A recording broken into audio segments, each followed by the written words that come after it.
My name is Tina Campt, and it is my pleasure to welcome you back to the conference and to reconvene the important conversation that we began with the opening panel last night. In multiple ways, this morning's panel continues the debate that we began last night. It continues the conversation about the terms that haunt the concept of the vernacular, terms that force us to reckon with the questions of ontological violence Ariella Azoulay raised yesterday regarding the historical violences of the photographic shutter. It questions the erasures and asymmetries raised by Patricia Hayes, in her articulation of the relations between the vernacular and the everyday.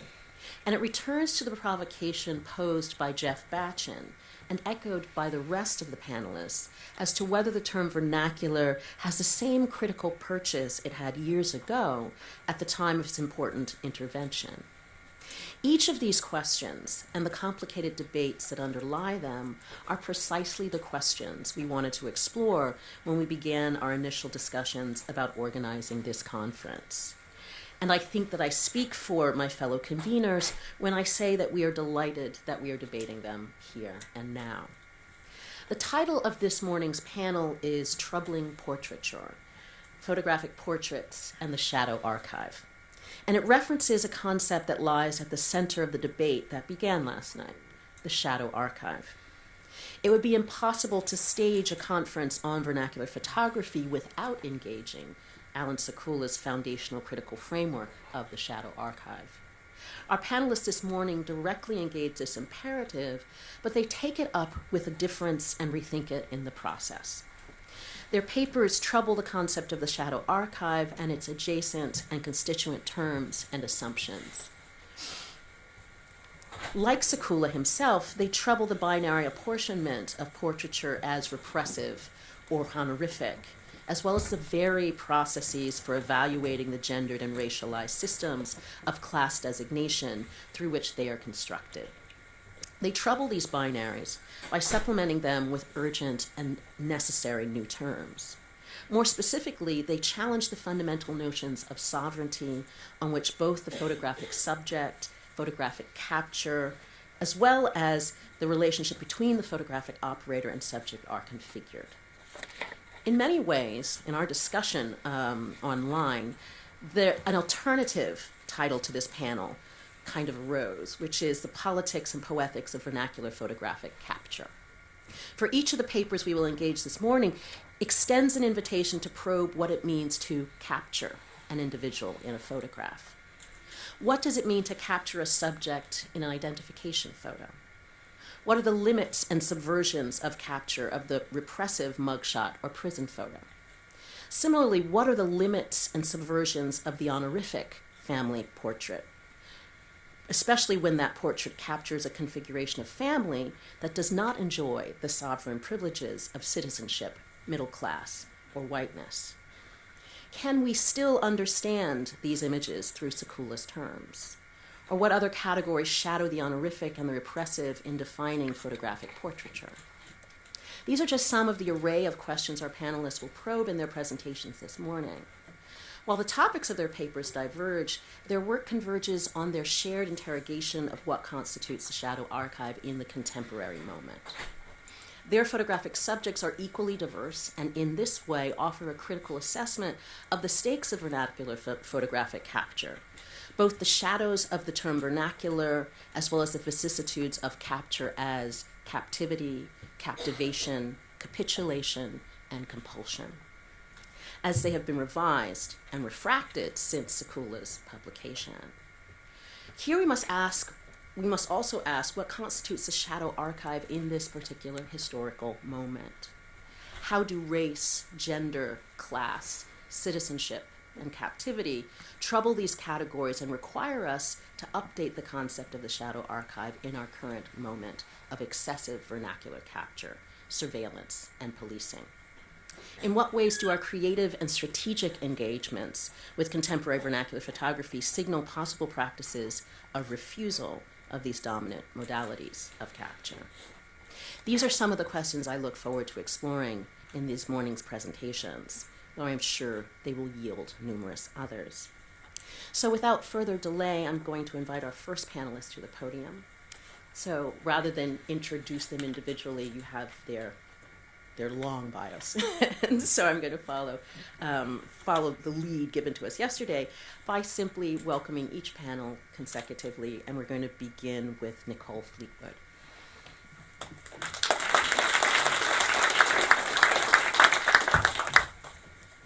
Thank you very much to Tina Campt, Marion Hirsch, and Brian Wallace for organizing this gathering, and to Sarah Softness for all she has done to coordinate and to bring us together.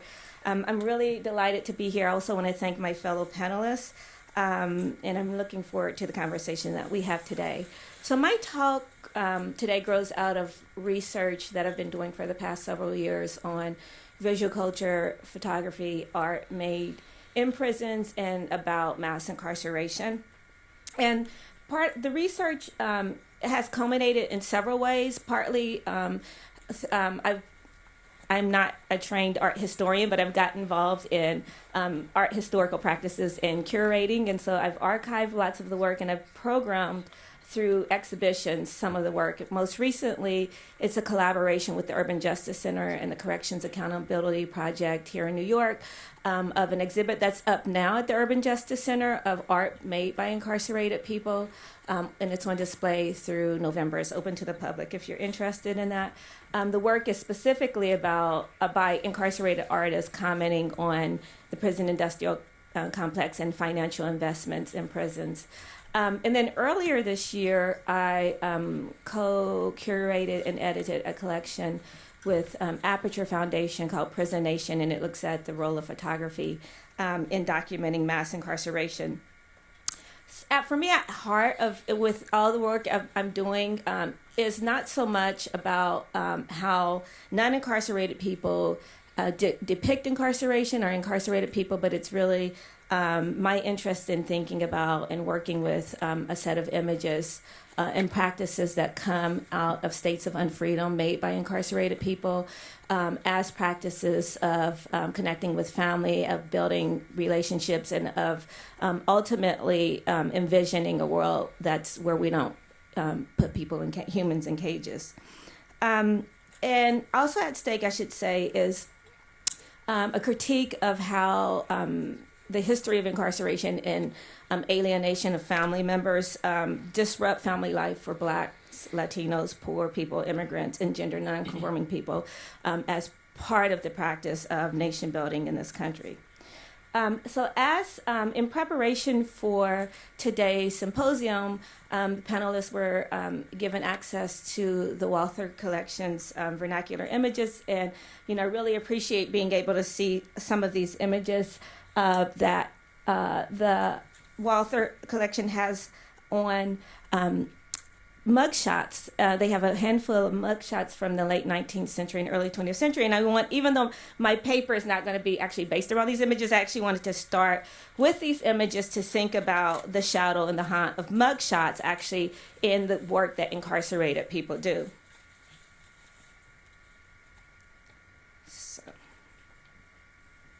So among this collection, most of the images are from the U.S. West, notably California and the Northwest, and they're a document of largely the movement West, Manifest Destiny, and the building of the railroads. They are Bertillon-inspired criminal indexes, photographic portraits with measurements and notations, often redacted names of the sitter, and usually they include the individual's crime, where they were arrested or examined. The mugshot portraits here are very much in conversation with the earliest archive that we have, that we know of mugshots in the U.S., and that's a collection that's held at the Missouri History Museum, dating from 1857 to 1867. There are 200 of them, and what they primarily document are poor white immigrants who are arrested for crimes of poverty. In these images, here in the Walther collection and also in Missouri, we have the production of whiteness. And what I mean by that is that the majority of the earliest mugshots are of portraits of white immigrants, hobos, or those who did not adhere to conventions of wage labor and hetero family structures. also remarkably is how their complexions are category of criminal measure, are part of the category of criminal measurement. So you have on their card, their Bertillon measurement card, terms such as, for their complexions, ruddy, florid, medium, and mild are just a few of the labels used to describe poor whites. Their nation of origin also are signifying categories in some of the earlier versions. You don't see it so much here, but in the museum, the collection at the Missouri Museum, most notable, you'll see Irish or Italian. These are examples of what historian Kelly Lytle Hernandez in her history of incarceration in California described as talks about how at one time mass incarceration actually impacted white men, that white men were the primary largest category of people incarcerated, and that these were men who were refused to be landowning, bound by heteronormative ideas of family. They often were engaged in same-sex practices, and they were nomadic. They would move around, and they made up the largest majority of incarcerated people in the late 19th and early 20th century. Okay, on one sheet of the mugshots in the Walther collection are 3 portraits, one of a black woman and 2 perhaps of white men, and I say perhaps of white men because of the category of whiteness as being produced largely through these indexes. They're stacked and arranged in ways that we come to perceive of institutional portraits. She is the only black woman, the only woman who appears at all in the Walther collection. Her presence among men speak to how the category of woman was also being produced by the carceral regime. So we have these racial production, but also gender categories. As historian Sarah Haley writes in looking at what she describes as Jim Crow carcerality and the impact specifically on black women, this is a quote from her research on Georgia, that 1908 laws establishing chain gangs to replace the notorious convict lease system codified the category of woman and female as racially specific subject positions. White women constituted a separate and unique class of persons defined as female who would be protected from the brutal throes of the chain gang, while criminalized black women positioned outside of the category of female would be routinely forced to labor on public roads and as domestic servants in white homes. And in addition to that, in the research I've done looking at a history of mugshots and prison ID portraits, which are portraits that are taken of all carceral subjects once they've been sentenced and incarcerated, that there are these examples of black women, photographic records, who were incarcerated in men's prisons. And they appear as archival subjects. They're treated like one of the testimonials that Sarah Haley mentions in her book as, quote, like a man. And I want to hold on to this image of this woman, her seemingly odd presence actually codified in law, because it leaves traces of the other ways in which black women are deeply impacted, their subjectivity, in fact, constituted in relationship to carceral regimes, even though women make up 7% of the current prison population. Black women, I argue in my work, are one of the groups most disproportionately impacted by incarceration because of the ways that it reproduces poverty among black women and the emotional and gendered labor involved in maintaining relations with incarcerated relatives. And so I'll return to some of these images in a few minutes. But what I want to say first is that these mugshots, I contend throughout my book that's coming out next year, haunt all images, all artwork, all cultural practices made by incarcerated people, such as these photographs from early 1980s that were taken by incarcerated people at Lorton Correctional Facility in Virginia. They were part of a photo workshop taught by a photographer and educator named Karen Ruckman, who's actually who just is working on a documentary about her work inside this prison in the early 80s called Inside Lorton's Dark Room. Most of the men imprisoned there were from the Washington, D.C. area, a city radically remapped and depopulated by mass incarceration and the war on drugs. And during the period of the workshop is really notable because it's the early to mid 80s, and Ruckman mentions how over the period that she ran the workshop, she saw the numbers of incarcerated people mushroom exponentially in just a few years, and also the population get younger and younger. Incarcerated men were taught all stages of photography, including working in a developing room that operated in the prison.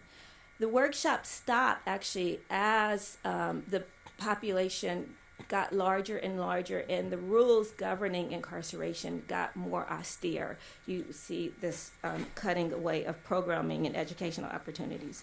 The everydayness of photographs by incarcerated people at Lorton are framed against the rise of mass incarceration, the war on drugs, and its devastating impact on Black communities in D.C. and Maryland.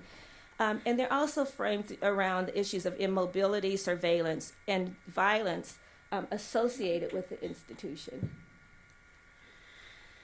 So part of my question, and I'm glad Tina started by talking about what the vernacular means in this contemporary context, because I'm asking myself, I use vernacular a lot to talk about the work by incarcerated people. I've used it in some published work I have, but I'm not sure if it's an appropriate or accurate or useful category to talk about incarceration in states of unfreedom. So that's something I would like to discuss with our group, when during Q&A. So here's a photograph actually from a family day that happens in the prison yard at Lorton, and where the relatives of incarcerated people were able to come from one day and practice some of the activities and educational opportunities available. So the roots of my research are also in family and family albums, specifically my own family's relationship with incarceration. And I started doing this research by writing about a set of images of my incarcerated relatives. And I know some of you who know me are familiar with these images. But I was raised in a town in southwest Ohio that's deeply impacted by mass incarceration, where all my male cousins were incarcerated by the time they were 18. And so here are some photos of me posing with two of my cousins, Alan and DeAndre, who are the subject of much of my research, and have collaborated and participated in programming with me. So these are images from our visits to incarcerated relatives. So stop here. These I have described in the past as vernacular photographs. I don't know if I agree that they're vernacular photographs now. They are photographs that take place in the prison visiting room. They're photographed by an incarcerated photographer who's hired, that's his or her prison job. And they're sold to incarcerated people and their relatives as, tokens to kind of mark the visit, and to, as what I say, these kind of haptic objects that maintain relationships and connections, often over long prison sentences, like my cousin Alan, who was incarcerated for 18 years to life at the age of 18. So these visual documents complicate how we understand vernacular everyday photos. They are not aspirational images. They're not even everyday or quotidian, given how constructed and artificial they are in every way, including how we hug, how we smile, because we're also bound by all the conventions of touching and gestures inside prison. But they are, however, important objects of belonging for most of people impacted by incarceration, and for the millions who are entangled in some way in the carceral states. I'm just showing you a couple more. They are also images. I'm partly thinking about how prison images or images that are meant for family have entered museum spaces or kind of institutions of display, and the ethics of that. And these images have circulated more broadly in public culture in the past 10 years, largely because of an interest in mass incarceration, but also because of, I have 0 minutes remaining, also because of funds like Agnes Gunn's Art for Justice and the like. So these are actually photographs from Dina Lawson's project, where she exhibits images of her cousin Jasmine, whose partner was incarcerated, and they're called. But she also reframes them through a Black woman's narrative. They're called Jasmine and Family instead of Eric, who's the incarcerated person and family. And then I want to end by showing you another way that these narratives kind of get reframed through contemporary art practices is Sable Elise Smith, whose father was sent to prison when she was 10, and she uses a lot of these, quote, vernacular images or prison photos to actually kind of play with the pliability of prisons and prisons narratives, so she doesn't want people to use these images or see these images as biographical. Instead, she thinks about them in terms of composition, color, and how she can kind of reconfigure the narrative. And so here are a set of images from prisons that she has turned into an abstract collage. And then I just want to end by saying my cousins are out, and this is a picture of Alan and DeAndre at a recent opening of Aperture's Prison Nation in Cleveland, where they came up to visit. And I'm thinking about Alan still posing against the Carcel backdrop with the Prison Nation sign behind him. Thank you very much.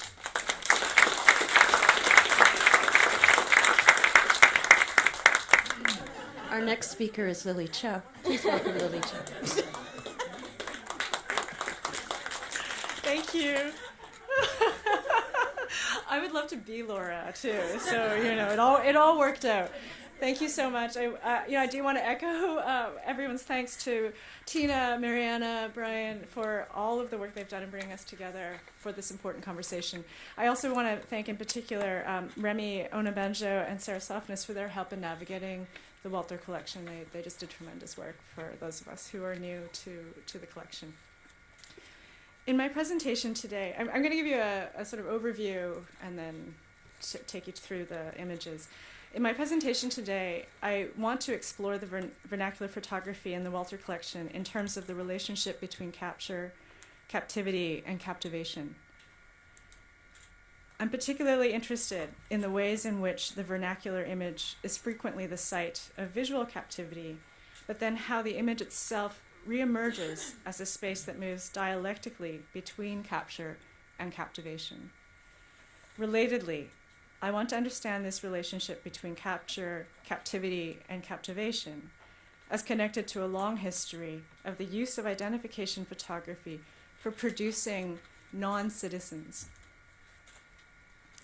So for me, the non-citizens aren't simply there as refugees, undocumented workers, or historically slaves, women, and so on, or not even historically, even now. So even though the figure of the non-citizen has been central to guaranteeing the existence of citizenship, and so if you read all these theories of citizenship, they all say the figure of the non-citizen is central to the emergence of the citizen. What I have found is that there's been actually very little work in thinking about how we come to the figure of the non-citizen and the specific processes by which non-citizens are produced and constructed. In the research that I've conducted so far, and my sort of entree into this work has really been, I've spent the last decade or so working with 40,000 identification photographs of Chinese migrants in Canada. This particular set of photographs constitutes the first mass use of ID photography in Canada, and it's an extraordinary collection, which I can talk about another time, but has some connection to some of the material I'll talk about today. So in that research that I've conducted so far, identification photography has been a central technology of non-citizenship almost from its inception. Understanding identification photography as a technology of non-citizenship does not, of course, mean that it is purely repressive. There are all kinds of modes of agency embedded within this photographic genre. And one site of possibility for the articulation of this agency lies, for me, in the rigorous examination of the movement between capture and captivation. And there are some historical connections between Chinese migration and the migrant workers that I'll be looking at in the images today, but I don't really have time to walk you through it. There are some really interesting historical materials available on that. Happy to talk about that another time. I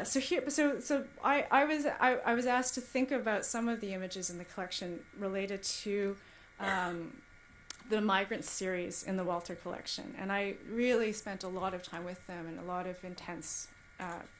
For me, they were intensely interesting. Here are a few of them.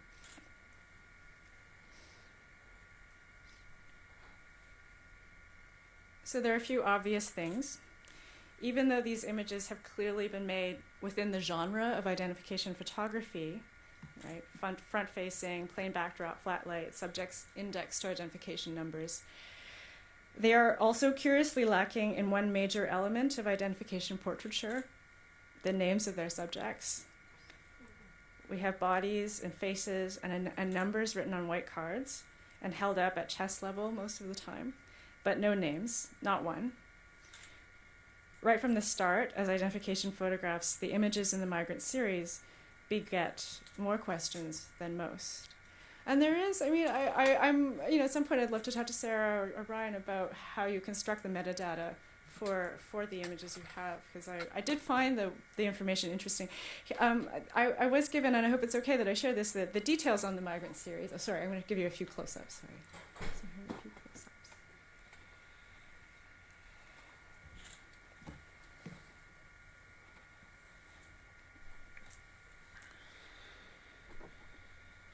So there are 143 of them, and we'll talk about that.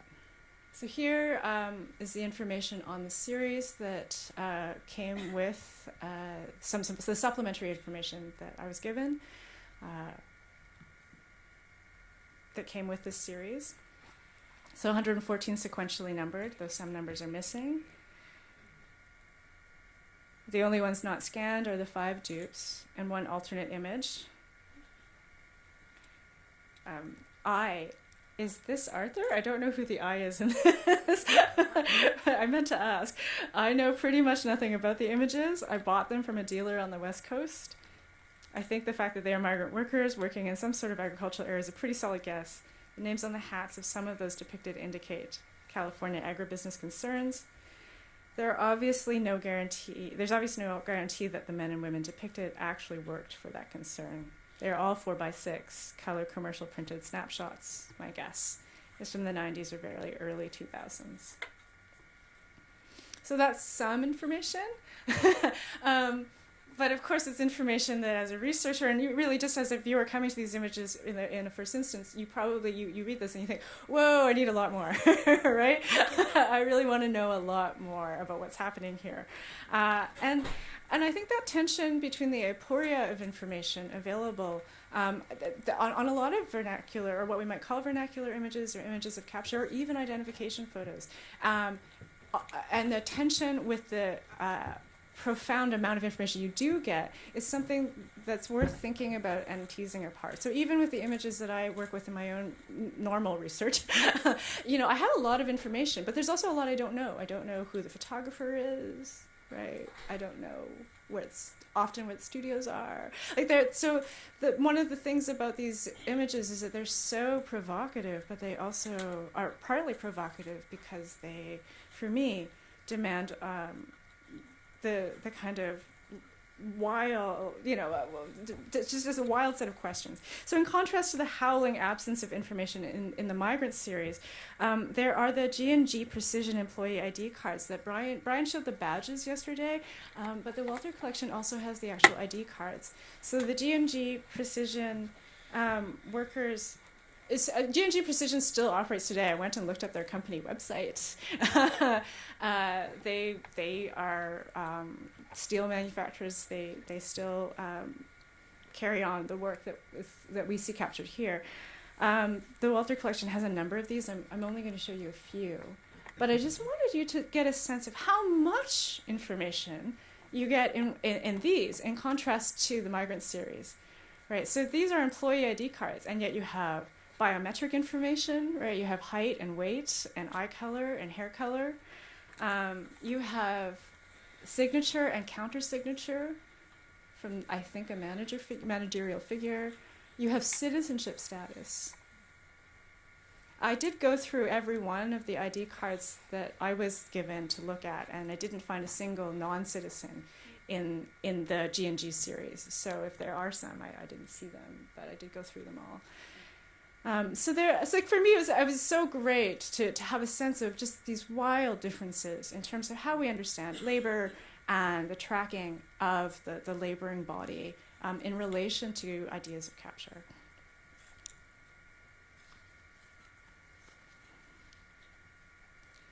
So in contrast to the G&G Precision Worker series, in the migrant series we have, again, as I'm putting it, very little. The technologies of non-citizenship are uneven. Sometimes, as with the Chinese migrants in my current research, there is a lot of information, not unlike what you see on the G&G cards. But one of the things that this unevenness, I think, helps us to get to is the way in which the non-citizen occupies so many different kinds of positions. So the citizen is one thing. You are a citizen, you're not. But if you're a non-citizen, you can be all kinds of different things. And so the non-citizen can be a refugee, an undocumented worker, a migrant. And the sheer absence of information reveals so much about the technology of non-citizenship, the processes by which non-citizens are made. And I really think that photography is a technology which makes the non-citizen and has been central to the making of non-citizens. It's a dynamic process that continues. And make no mistake, non-citizens aren't simply just there. They have to be constructed over and over and over again. So here in the migrant series, we have only the barest apparatus in place. We have the yellow stool, the makeshift white backdrop, the white cards with the numbers, and the clothes as signifiers.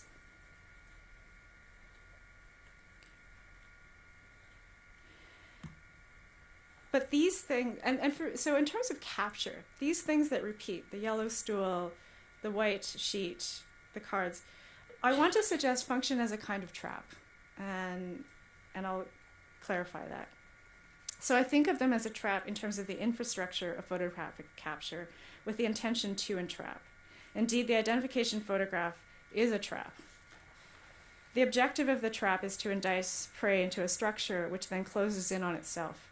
But the trap is not so clever because its logic is binary. One is either in or out. The trap does not see beyond the limits of its binarism. It can't imagine a space or horizon that is outside of the entrapment it engenders. And in this thinking, I'm partly expanding on some of the thinking that Ray Chow has been doing in a quite different context on Madame Bovary, but that's a different story. But I did find her thinking about entrapment really interesting. And just as a very brief addendum, I know I don't have as much time as I want, but I do think that in this sense, right, there's a really lovely connection to the Mistaken Identities, the Gender Benders series in the Walther collection, because there is something so non-binary about wanting to understand the experience of captivation put against the trap or entrapment. So in its binary nature, the trap functions along the lines, I think, of heteronormativity. It is not only an index to uneven social relations, but also revelatory of the ways in which queer desire circumvents the trap of binarism by exploiting the failure of this in or out logic to consider modes of existence that refuse one or the other. But we know that repressive photography is never entirely or wholly repressive. We know that the subjects of capture have agency. And in looking for that agency, I want to think about the relationship between capture and captivation in the final minutes of my talk here. So like capture, captivation is involuntary. But captivation does not carry the threat inherent in capture. Captivation is momentary, it can be fleeting. The captivated eventually look away. When the trap snaps shut, when the door closes, when the shutter snaps, there is what Ray Chow identifies as, quote, the shock of ensnarement, the pain of possible annihilation, end quote. One can be lost in a trap, one can lose something of oneself, but once caught, the trap cannot prescribe, and this is also important, the experience of capture. And so to me, one of the sites of potential agency for looking at photographs of, identification photographs particularly of non-citizens, has been to think about what that experience of captivation might be within the experience of capture. What kinds of spaces are being made?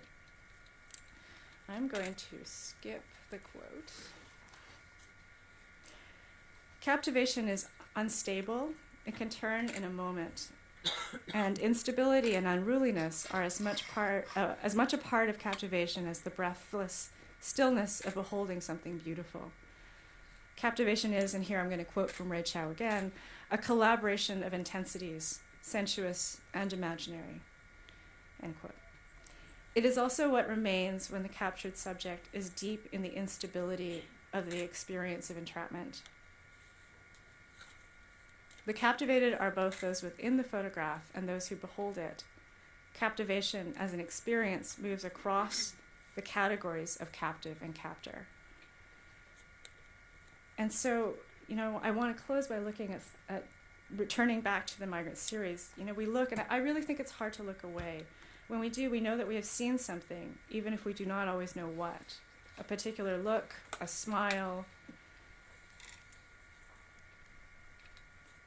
the clothes which do and do not signify.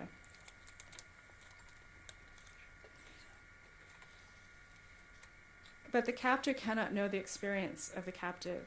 The trap cannot account for it. The trap does not know this experience. And I don't want to emphasize the experience of capture, but I also want to keep alive the possibility of captivation within the trap itself. There is the possibility of looking into the lens, of looking back, of seeing something of oneself in that looking, and of saying something that perhaps cannot be said any other way. And so I'm going to close with this image. It's bracketed as number 5 in the series. And I want to consider the trap of visibility, in terms of Tina's urgent call to think about what is unsayable in the genre of identification photography and how we have to learn to listen to that unsayability. And it seems to me that there's a vocality of refusal. In this image, the subject holds the numbered card, but he does so askew. His identification number is illegible. There's also, and so here we have the frequency of possibility, frequency borrowing from Tina's extraordinary thinking on this work. Within the experience of capture, there is the possibility of captivation. Look, keep looking, listen. Thank you.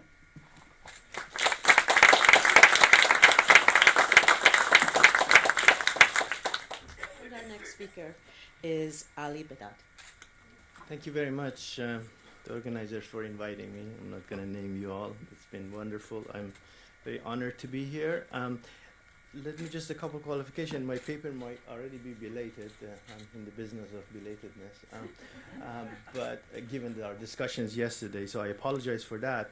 I also like to apologize for the fact that I did not use the Walther's collection.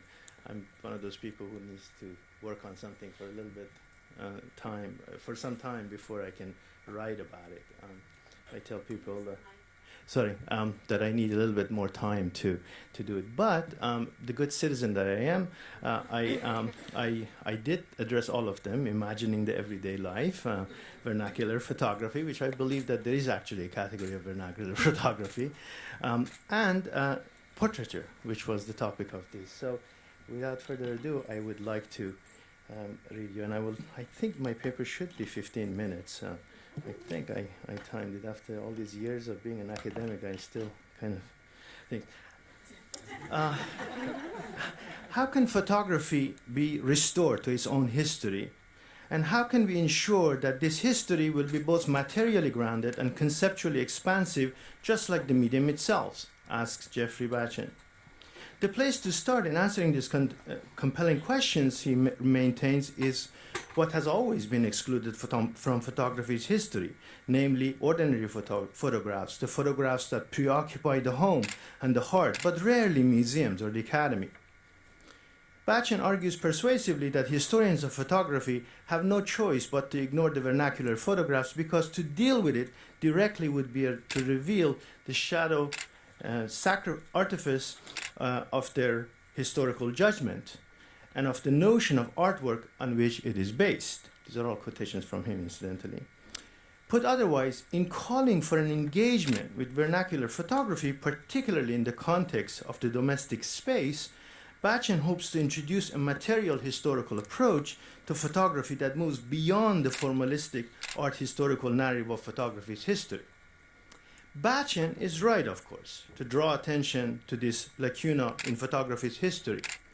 But the question still remains as to what kind of history vernacular photographs can tell.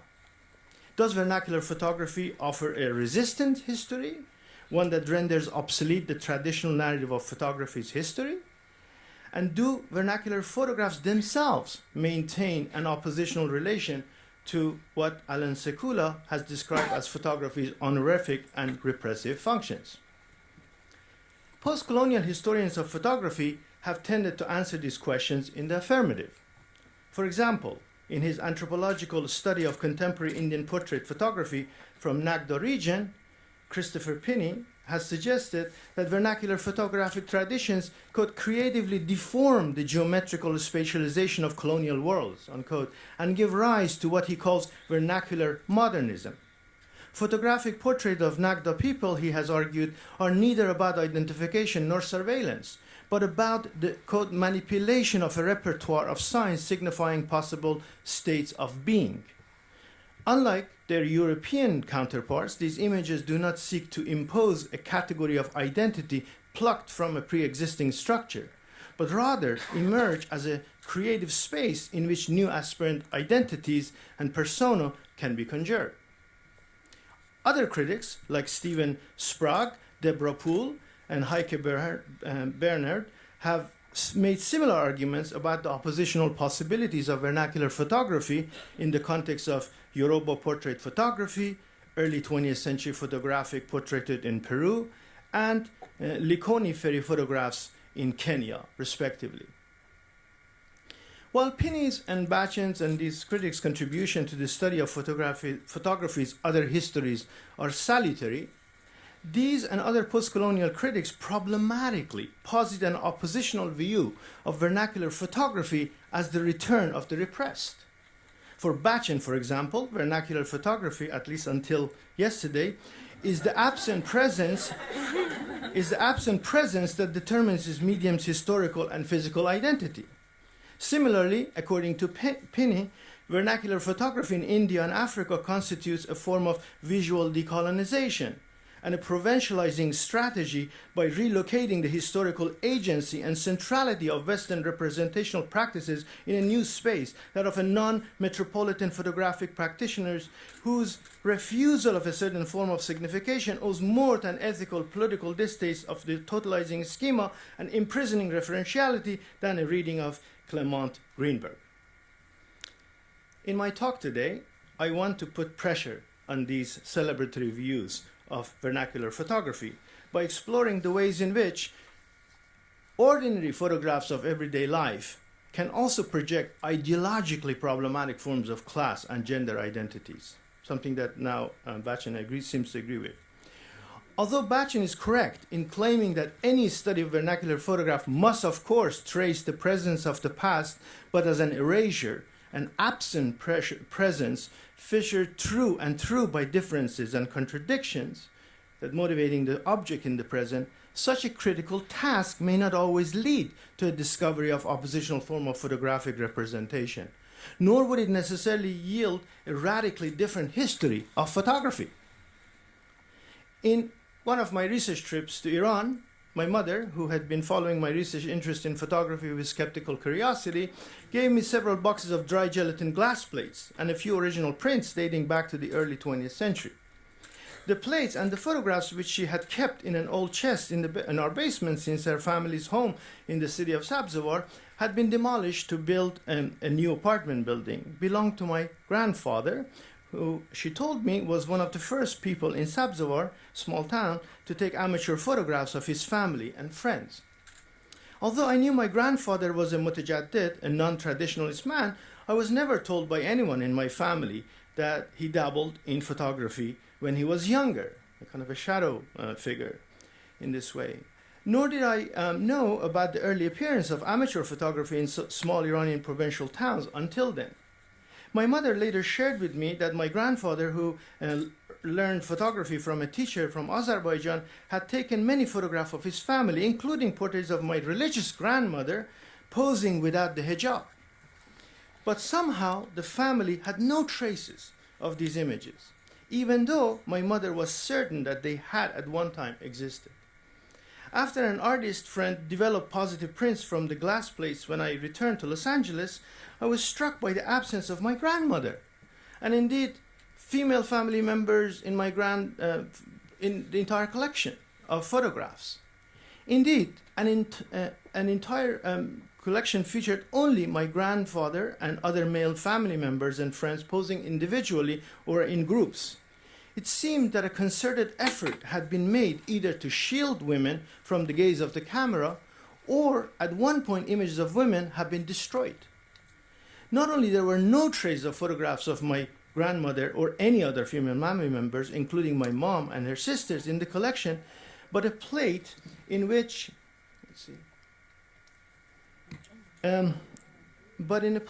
my grandmother may have appeared next to her young children had been scratched to erase her from the photograph. The absence of women in my grandmother's collection, I have concluded through my archival research, is not the exception, but the rule in early vernacular photography in Iran and the broader Middle East. With the exception of Armenian communities, Muslim Middle Eastern men tended to keep their wives and children and daughters away from the gaze of the camera in the name of religious piety. Iranian men in particular zealously embraced the notion of namus, a complex masculine and patriarchal ethos that demanded that they defend their women's chastity by shielding their wives and adult daughters from being seen by other men.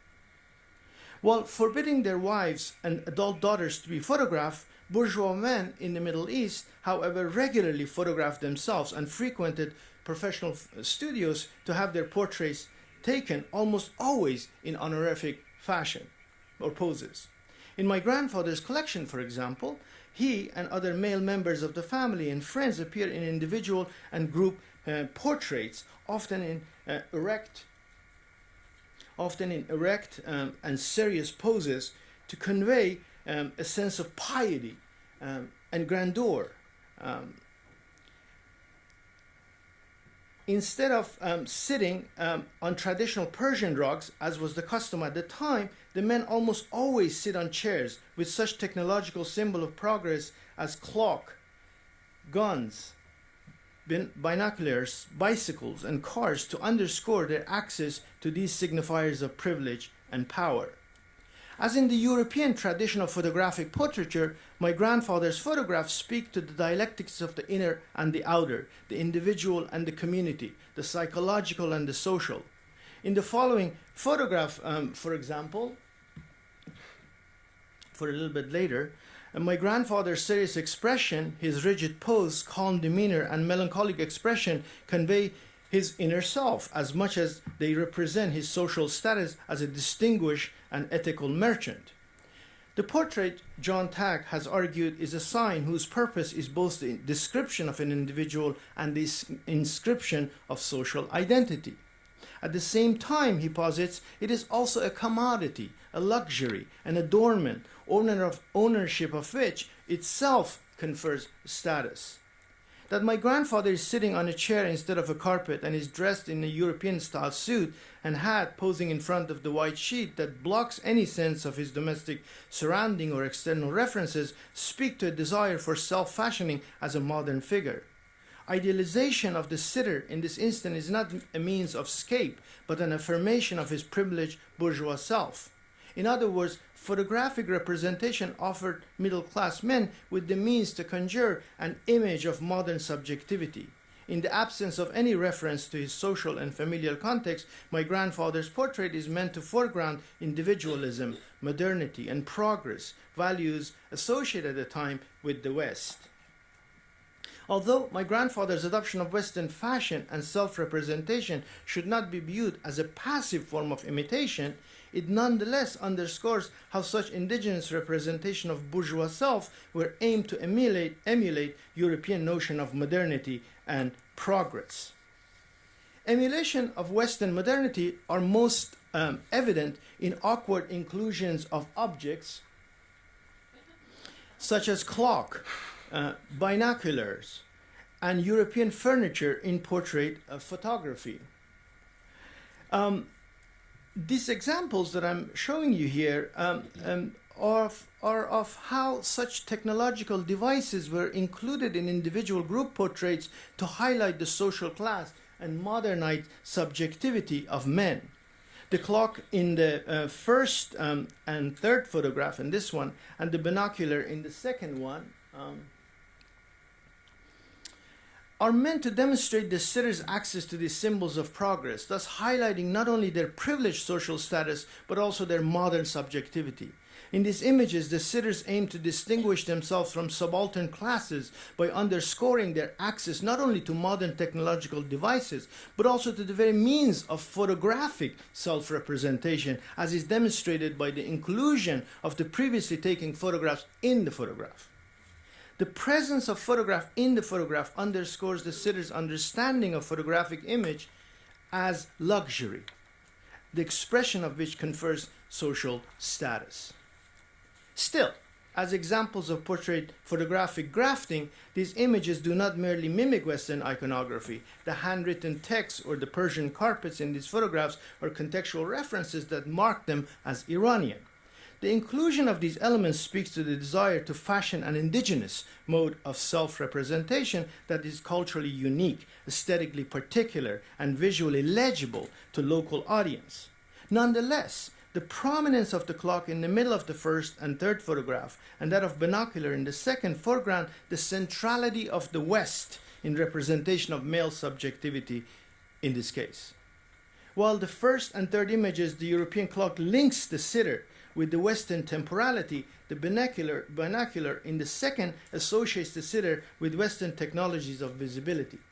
As idealized images of selves, these photographs displace the traditional and the community or the communal, focusing instead on signifiers of capitalist modernity to represent their subjects. While Middle Eastern men projected the notion of modern subjectivity onto photographic portraiture, they nonetheless espoused traditional values as fathers and patriarchs. Early Iranian family portraits provide ample examples of how photography was used to reaffirm traditional gender roles. In all of these photographs, fathers and patriarchs are symbolically positioned in the center, often seated on a chair to highlight their privilege as the head of the household. Next to them are the oldest sons to mark their secondary position in the family hierarchy. The stark absence of mothers and older daughters in these photographs further underscores their marginalized roles within the family structure, an absence that also speaks to a notion of male honor that I have mentioned, that prevents the public exposure of respectable and virtuous women. When the underage daughters do appear, as in the last photographs, they are carefully positioned the furthest from the head of the family. Further testifying to the marginal role of women in Iranian society. The photographs, in other words, illustrate that the adoption of photography by Iranians or Middle Easterners, I would generalize, was neither a passive act nor a sign of transition from tradition to modernity. Rather, it was a deliberate attempt to use the new medium to represent and reaffirm their social status and traditional values. Put otherwise, portraiture in this case was not merely an inscription or representation of a social identity, but productive of it. Both as material object and as means of representation, the family portrait helped construct the modern patriarchal bourgeois subject. Where there is power, Michel Foucault reminds us, there is resistance. And yet, or rather consequently, this resistance is never in a position of exteriority in relation to power. The relational character of power, Foucault argues, means that there is no single locus of great refusal, no soul of revolt, source of all rebellions, or pure law of revolutionary, but instead a multiplicity of points of resistance, some of which function as support or handle in power relations. Foucault's theoretical insight, let me conclude, about the relational character of power offers a productive context to complicate post-colonial critics' celebratory views of vernacular photography, which describes it solely in terms of agency and resistance. My discussion of vernacular photography, in other words, has aimed to demonstrate that to the extent to which it is possible to be both the subject and object of representation, vernacular photographs do not necessarily constitute a locus of opposition in relation to the official and dominant form of photographic representation. For their European counterparts, in this case, Middle Eastern men utilize the camera in its honorific function to produce idealized portrait of masculinity, to reaffirm their social status, and in an exclusionary fashion to consolidate their patriarchal power over women. And as such, the history of vernacular photography in the Middle East is not necessarily an alternative history of photography, or does not provide us with an alternative history of photography either. Thank you.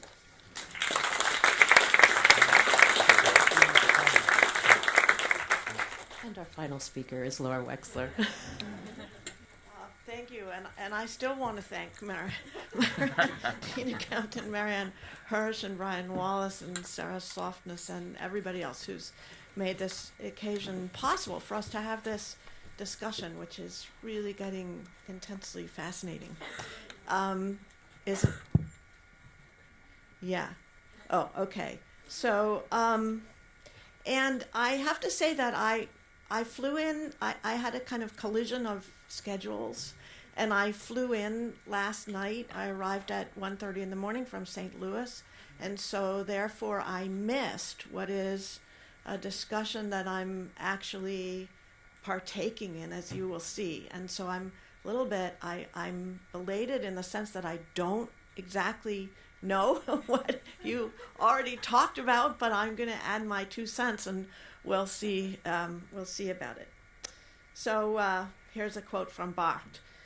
Ultimately, photography is subversive, not when it frightens, repels, or even stigmatizes, but when it is pensive, when it thinks.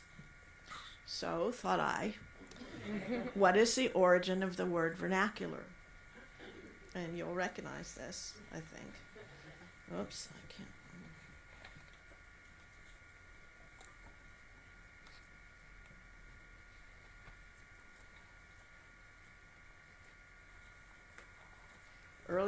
Early 17th century, the Oxford English Living Dictionary says, from the Latin vernaculus, domestic, native, from verna, homeborn slave.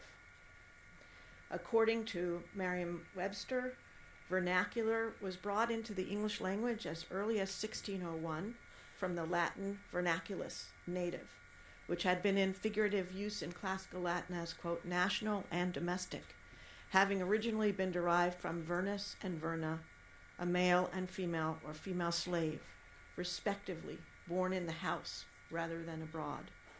The figurative meaning was broadened from the diminutive extended words vernaculus, vernacula.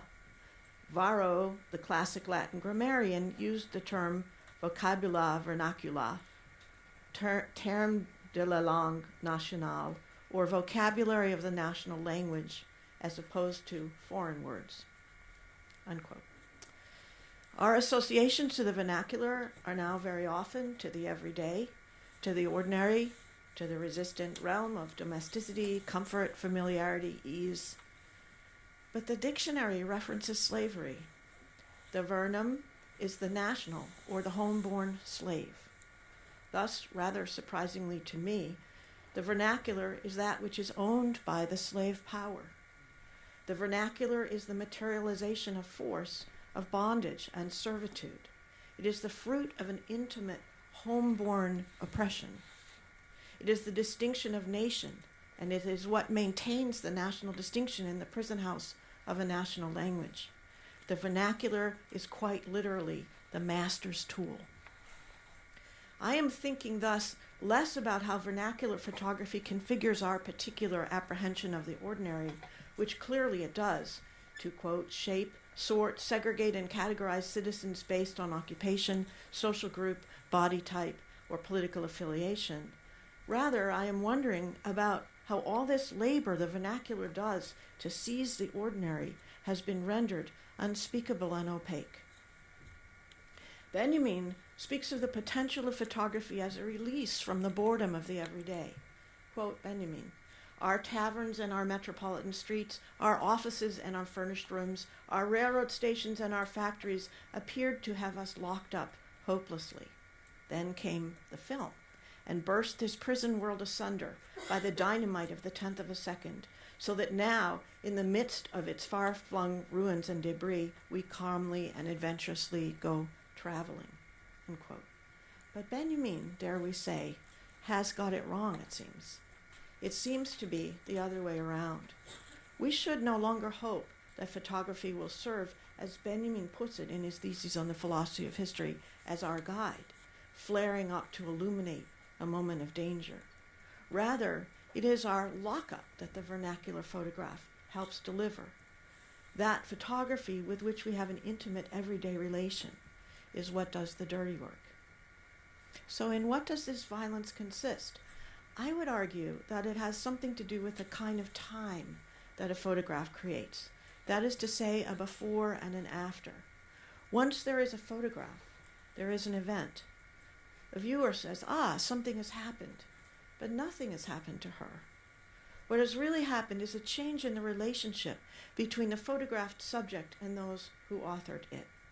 For the person brought before a camera, there must be a pose. She must have a place to lie or sit or stand. Thus far is unexceptional. But if then the photographed subject continues to live, to suffer, and perhaps to dream, the after of this living is undisplayed. Even as she may be radically changing, photography has fixed the photographed person in the time of the before. You can see the justification for anger. Continuity is no longer an ongoing series of moments, but a mashed-up climax, which then obstructs the next. It is not the so-called capture that is the problem, I'm beginning to think. It is the fix. The fix is both an address to the anxiety of disappearance, and it is an anxiety itself. The founding moment of 19th century photography is, as we know, not when they were able to capture images, because people could do that for hundreds of years, but when they were able to fix the captured image. The capacity to undo the fugitivity of the image and force it to remain is what identified the photographic image as photographic. Why the need for permanence? What was it impossible to recognize? Why was it impossible to recognize photography as such until the fix? It is at least possible to imagine an apparatus of photographic images and a practice of circulation that does not require duration. Indeed, I think Snapchat is teaching a whole generation to focus on those pleasures. This has to do, I think, with the emergency that photography has seen to intervene in. In a century in which everything, quoting Marshall Berman and others, everything rises and melts into air, some people's lives are increasingly valuable while the situation of others is rendered immutable. The fix represents an anxiety to settle how things will be and to cover over insurgent possibilities. In the Walther collection is a set of 12 photographs of asylum inmates that strike me as especially cruel. Here is an intractable problem, insanity, and a tool to render it other. The men are pictured mainly in their hospital clothing. Okay, so that's another set. Okay. The photograph scene is working hard to announce that the warden has things under control. Obviously, something is very wrong. They're mostly in their institutional clothes, and this is a registry of great pain and of the violence that the insane often experience. Yet the photographers and the assistants go out of their way to add a supplement. I would like to add, therefore, a category to Sekula's famous duality that structures the shadow archive, the honorific and the repressive. I would like it to read honor, repression, assault. In deliberate and gratuitous cruelty, the men are photographed when they are looking at something else rather than at the camera.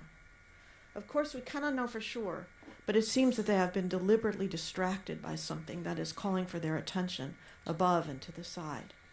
The shutter is opened and shut while they glance away.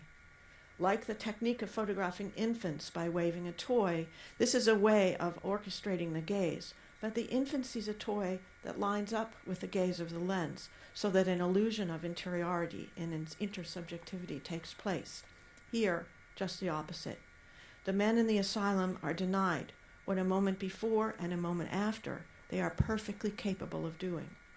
As Benjamin remarks in the short history, the early Hill and Adamson photographs, the early Hill and Adamson photographs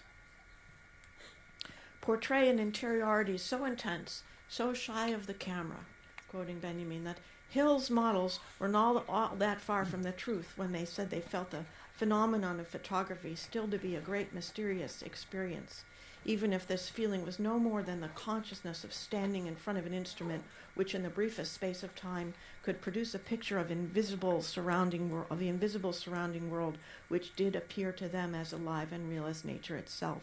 It was said of Hill's camera, Benjamin continues, that it maintained a discreet reserve, but his models were no less reserved. They preserved a certain shyness before the camera, and the motto of the later photographer and the motto later developed by photographers: don't look at me. And it was commented, people were afraid at first to look for any length of time at the pictures that Hill and Adamson produced. They were embarrassed by the clarity of these figures and believed that the little tiny faces of the people in the pictures could see out at them. So amazed did the unaccustomed detail and the unaccustomed truth to nature of the first daguerreotype pictures appear to everyone. But these photographs have sought to strip the photographed person even of that shy interiority. To be without interiority would be to be entirely insane. The photography produces this insanity as it pretends merely to record it, and the emergency of what to do with the population of the mentally ill is thereby controlled. Don't worry. You will return from this anxious encounter with the incarcerated. We know what to do. We've got the problem fixed. Except, of course, as Susan Marcellus, Wendy Ewald, Ariella Azalea, Lee Rayford, and I are proposing in what we call Cluster 1 of our project, Collaboration, A Potential History of Photography. The photographed person is always there. Each of these men may be cataloged, sorted, and stored as insane, and thus in need of asylum, but notwithstanding, each is not fixed. Insanity does not remove him from the encounter. This encounter is registered. He endures it. And in that endurance is also a work of the everyday, an effort, sometimes mighty, of the insane to persist against the fix. How might this opacity of this labor be undone? In what ways could students of the vernacular make visible photography's constitutive and an ongoing entanglement with those who have been relegated to the ashes of history? Photography, says Barthes, is violent, not because it shows violent things, but because on each occasion it fills the sight by force, and because in it nothing can be refused or transformed. That we can sometimes call it mild does not contradict its violence. Many say sugar is mild, but to me sugar is violent, and I call it so. This suggests that if we slow up the all-at-onceness of the photograph, there can be a transformation in how we see it working. The chain of events between before and after begins to disintegrate. That is to say, such a transformation is not about what vernacular photographs are pictures of, but of how quickly or slowly we permit all the components to resolve. The bum's rush is at the master's bidding. Enclosure is the problem. We need to escape this fix, this repair. Thank you.